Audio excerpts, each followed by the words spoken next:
separada, principios, normas agrupadas en secciones, títulos, capítulos. Eran simplemente tablas que hablaban de temas tales como la citación a juicio, el procedimiento para la citación a juicio, el pago de las deudas, cómo se debía hacer, la captura de los deudores.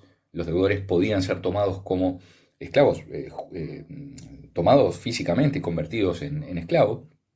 La emancipación del hijo de familia, es decir, cómo se podía independizar un hijo de familia antes de la muerte del pater familia, cuál era la condición jurídica de la mujer, que desde luego en todo el derecho antiguo y en el derecho romano en particular era sumamente desventajosa en relación al hombre. Las 12 tablas también regulaban cuestiones muy concretas como el ancho de los caminos y la forma de poda de los árboles. Las 12 tablas también tenían un contenido penal, se reguló todo lo relativo al llamado furtum, es decir, el delito de hurto, lo que nosotros conocemos como delito de hurto, es decir, la sustracción que se le hace a una determinada persona de un bien de su propiedad. Las 12 tablas también regulaban el delito de injuria. La injuria es de alguna manera el antecedente de los actuales delitos de lesiones, ya sean las lesiones personales, las lesiones graves o las lesiones al honor también. Bueno, se establecía también en las 12 tablas el procedimiento para la pena de muerte, se regulaba el contrato de prenda, que con algunas variantes ha llegado hasta nuestros días como un contrato accesorio de garantía. Esto era un poco el panorama general de esa ley de las 12 tablas.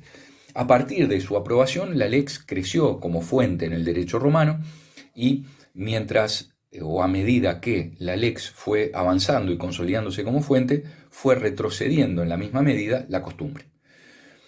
Otra de las fuentes del derecho romano fueron los plebiscitos. El plebiscito, la palabra plebiscito, a nosotros nos resulta conocida porque es un mecanismo que está constitucionalmente establecido para la consulta, por ejemplo, de la reforma de un texto constitucional. El pueblo es convocado a un plebiscito para que se exprese respecto de la modificación de la Constitución.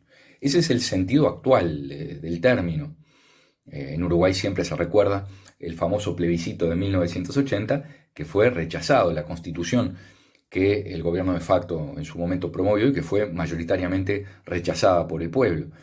Pero no era ese el sentido romano del término, es decir, para los romanos plebiscito era la expresión de plebiscitum, es decir, lo decidido por el pueblo. Y el pueblo era la plebe, todos aquellos que venían a vivir a Roma, formaban parte de la ciudad de Roma, pero no pertenecían a ninguna de las familias patricias, es decir, las familias nobles, aristocráticas, todos de alguna manera procedentes de alguno de los viejos paterfamilias que habían sido figuras en la primera época de Roma, y ahí estaban las sucesivas generaciones. Bueno, los que no formaban parte de esa casta, porque Roma inicialmente estaba dividida en esas dos clases sociales que pugnaron muy fuertemente, sobre todo en este siglo, en el siglo de la ley de las 12 tablas, los que no formaban parte del patriciado romano eran el pueblo, la plebe. Y la plebe como tal tenía determinadas ocasiones donde era convocada para resolver algunas cuestiones que le concernían al pueblo como tal, a los plebeyos como tal.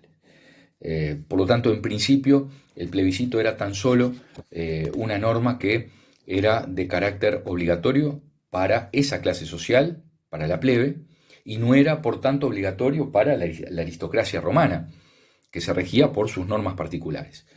Esta situación, esta clara diferenciación entre lex, por un lado, como expresión general del pueblo romano, y plebiscito como expresión particular de una de las clases sociales, la menos favorecida de Roma, que eran los plebeyos, esa diferencia entre los dos niveles de normas se fueron atenuando con el tiempo y en determinado momento, en el siglo III antes de Cristo, una lex, la llamada Lex Hortensia, dispuso que el plebiscito tenía el mismo rango, la misma fuerza y vigor que la lex, y por lo tanto, a partir de allí el plebiscito como tal se desdibujó como fuente del derecho romano y quedó en definitiva la lex como la fuente en ese sentido más importante.